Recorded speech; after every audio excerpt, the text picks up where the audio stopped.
So it's pivotal that the youth has involvement in politics. At the end of the day, the ideas for Gibraltar's future that should shape our future should come from the youth, because the youth are the people that will then obviously live in Gibraltar, take part in society, and develop Gibraltar in the future. Youth involvement is something that we've been pushing in the GSLY for a long time now. We started off with a very small section, and we've gone growing it and growing it, and people themselves have realized how important it is, because we contributed to the manifesto, we contributed to the campaign, we contributed to the ideas that then form policy in the government, and that just shows the importance of youth involvement. Well, let's talk about that campaign, because of course it must have given youngsters a taste and feel for politics and its workings, its inner workings. Yeah, it definitely, we managed to really be able to get that invaluable platform that really helped us learn about lots of different things, such as different reforms, as Sam was just saying, in terms of the manifesto and how that works. And of course, even just meeting the community and being able to actually hear everything that the community has to say is super important to be involved in. One of the things during the election campaign we heard of parliamentary reform, including an enlarged parliament.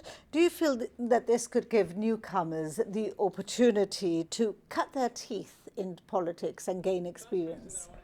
I think there's lots of different ways that you can get into politics, not necessarily through Parliament, but by joining the youth groups such as we have, and just really being open to join different sections, different groups, being as involved in the community as possible, and those are all really important things.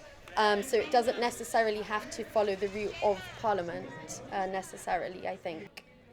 Some 63 and 64% of 20 to 30-year-olds and under 20s voted. The lowest demographic, but still good compared to world trends. There doesn't seem to be apathy in that area.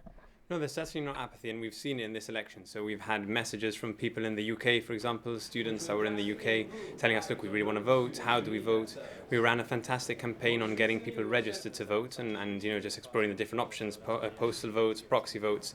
It's the demographic that did have the lowest percentage, excluding the 90-plus demographic, if I can remember correctly, which means that there is still a little bit more to do to bridge that gap between then the 40 and 50-year-old, which I think was the biggest demographic, the biggest percentage of the demographic in terms of voting. So there is a little bit of work to do, but it's clear that there's no apathy, and that young people want to be involved, and that they have been involved this time around in deciding our future. I think there has been some issues with postal votes, so people were telling me they received their postal votes a bit late.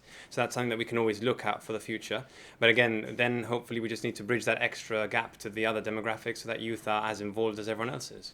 And I'm going to throw this out to both of you. How can the youth be enfranchised so that they feel that politics isn't something just for old fogies, but something that actually applies to them, that is actually part of their life? Yeah, so I think both of us will probably contribute to this question. I think from my perspective, it's the fact that your ideas actually do value, and we do value your ideas, and your ideas do count, because the ideas that come out from the GSLP youth section have then gone on to change policy. So sometimes it's just getting that information out there and getting people involved and telling people, look, whatever you have an idea or concern, come and contribute that within the GSLP youth section, or within any other youth section if you want to be involved in politics, but not necessarily with us. And that those ideas then eventually form policy. That's the best way for young people to realize that they can make a difference and that they can shape Gibraltar's future. Yeah, I would just second everything that Sam has said, and obviously I think it's quite evident in our manifesto in terms of the youth symposium that we want to do. So it's not only perhaps remotely just political, but also like realizing that every little bit in terms of education, everything is encompassed in one place, and just kind of having the youth contribute to that, as Sam said. Making them realize that everything is politics. I can't believe you're here today after such a grueling campaign. So what, another 4 years before the next one? No, I think we'll continue doing what we've always done, which is being active from day one.